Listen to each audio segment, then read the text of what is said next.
with the current Senate, led by Harry Reid, there's not a lot getting done, and that's pretty frustrating. But there are lots of things that we need to be concerned about, from the president's health care plan, which is clearly not working and isn't being implemented in a good way, to what's happening in Egypt and other places. And then there's a student loan issue that I think is pretty easy to solve if anybody in Washington still wanted to solve a problem. I don't think the public is surprised at the problems already associated with Obamacare. Do you think that this is even going to come to fruition? You know, I'm more and more convinced that they don't want people to know how this is going to work out before any election. And since there's always an election 2 years away, I don't know how they're ever going to pull the trigger. You know, we had no rules and regulations before the 2012 election, and suddenly, as soon as the election's over, there are 20,000 pages of rules and regulations that nobody saw before the election. And now the president's advocates are saying, boy, it's really smart putting off the employer health provisions, the insurance provisions of this, until after the 2014 elections. I mean, let's use some common sense here, Tim. If the administration thought people were going to like this, they'd want to get it out before the election instead of wanting to continue to hold everything back until voters have voted one more time to reelect the president or maintain a Senate majority of Democrats, or whatever it is their goal is. It's clearly not to implement this health care law that I'm convinced won't work.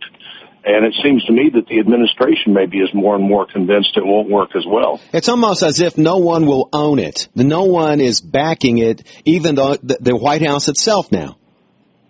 Well, I think this is one of those things that, having been opposed to it because it wouldn't work, people like me who are saying, look, guaranteed issue of insurance sounds like a good thing, but it's opposite of insurance. The whole concept of insurance is you've got to hope that a lot of people buy it who don't need it. And if you guarantee that you can get it when you need it, you're going to have fewer people buy it before they need it. The idea that young, healthy people would pay a higher percentage compared to everybody else for insurance than they've ever paid before, and that those young, healthy people would buy that insurance, also never made sense.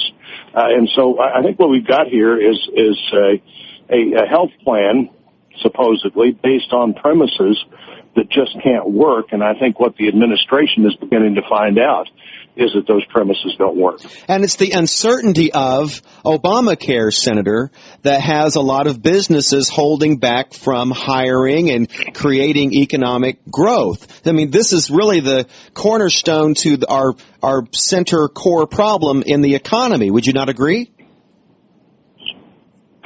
Well, I think that's right. I think that people are holding back, and you know, there's no question that people are looking more at part-time employees. One, for any vacancy they have, and two, because they don't have to provide this benefit. And postponing this a year really doesn't help in that. You don't hire full-time people for a year. That's a decision that if you make it, you're hoping to make it for a long time. And so I think we're going to continue to see this acceleration of part-time workers in the workforce, the people that are underemployed because the government has suddenly gotten involved in an area where the government is harmful rather than helpful. There are a lot of things we could have done to make the old healthcare system work better.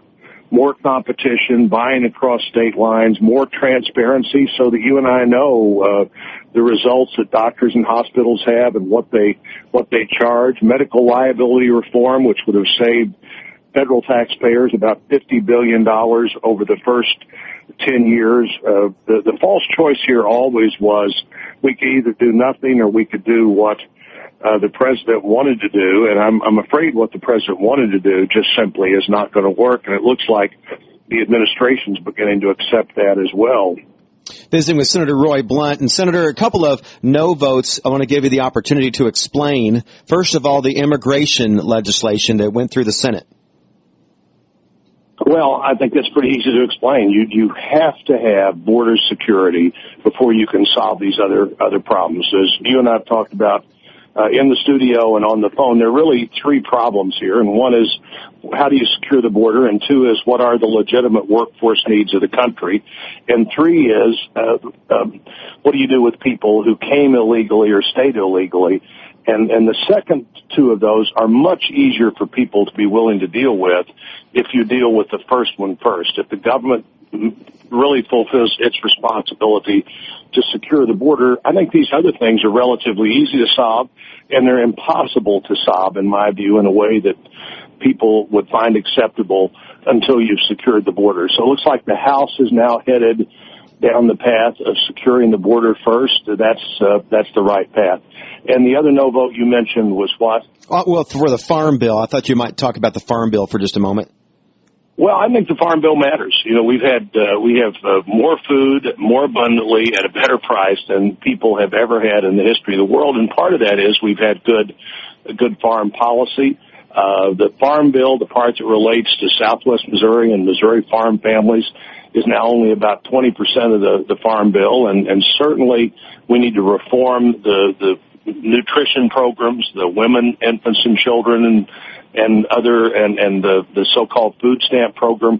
I'm for reforming those in a significant way. I think the House and Senate could work together to do that, but we would be ill-advised not to have farm policy and just to assume that American agriculture is going to continue to do what it's done for the last several decades without farm policy that helps provide crop insurance, which frankly hasn't been used very much in recent years because growing conditions have been good, prices have been good, but that doesn't mean that crop insurance doesn't help a lot when you go to the banker and say, here's how I'm going to help pay this loan off if, in fact, we have a drought or if, in fact, we have some kind of calamity that means I can't harvest this crop. The main problem that is being debated is the amount of food stamp programs and the amount of government assistance that's out there and where the right number is for food stamps and for food assistance. Well, absolutely right, and I think we've gotten under the Obama administration, particularly, that way out of kilter. There are way too many people who are having some kind of federal food assistance, and way too many ways to qualify. If you get a cell phone because you have a health condition, that you qualify for that program, you get food stamps. If you get heat assistance, you get food stamps. We've got too many people on those programs, and I'm for reforming them. In fact, the Senate bill did reduce the cost of farm programs by $24 billion, and some of that reduction was in the food stamp area. At the same time, you know, I'm in the minority in the Senate, so it's not going to be a bill that's exactly what I want, but it did have lots of a good starting place to work with the House, and the House now has to pass a bill, and we have to see what the final bill looks like. But to have a final bill, you've got to have a House bill and a Senate bill, and I've been a supporter of the Farm Bill all the time I've been in the Congress. I've always worked to make it better. My committee in appropriations is the Agriculture Committee, so I'm constantly working to try to monitor those programs and intend to continue to do that. But what you're saying is it needs more work, right, Senator? It just needs more work. It absolutely needs more work. It absolutely needs more work. But to get to more work, you've got to have each House of the Congress pass a bill before you can talk about what that final bill looks like. And I think the Senate bill can be improved on. But I think the Senate bill is better than the law right now, which is the Nancy Pelosi version of the Farm Bill. And then finally, one last question. It's more about our culture. We have so many problems on the table, yet Americans just seem fixated with things like the Zimmerman trial. It's just amazing to me that that's really what folks are talking about. Me too. I'm not disinterested in what happens in our judicial process, but the fact that of all the problems going on in the world, that last month there was a trial about this woman, Jodi Arias, that was on TV every day, and now it's the Zimmerman trial. I'm like you, Tim. I just don't get it. And in fact, I found myself when I'm listening to the news in the car or something, and they want to have a 5-minute report on the Zimmerman trial, deciding I probably know enough about the Zimmerman trial, and I'll go to country music for 5 minutes and then come back to the news. I think that's a problem in our culture, though, is this interest only in things of the moment and not long-term solutions to problems that affect our pocketbooks every day, Senator. Absolutely. And it could be that the short-term the trial is easier to identify with than the long-term problems, but we need to get focused on the long-term things. There's a selfishness about the moment that denies the reality of what's going to happen for our children and grandchildren, and we need to get more focused on that rather than focused on, well, how can I just spend a few minutes today that keep my mind busy, rather than how can I spend some time today making America better for my children and grandchildren than it otherwise would be. I think you're exactly right on this, and I'm glad you're talking about it. Hey, are you going to be able to make it to the fair this year? I hope so. I hope to be there, and look forward to seeing you there and in the studio. Bring us some cool weather along with you when you come. Thank you, Senator. If there's cool weather, I'll try to claim credit for it. I appreciate it. I know that you would. I appreciate your time. Have a good day. All right, Tim. Senator Roy Blunt with us this morning.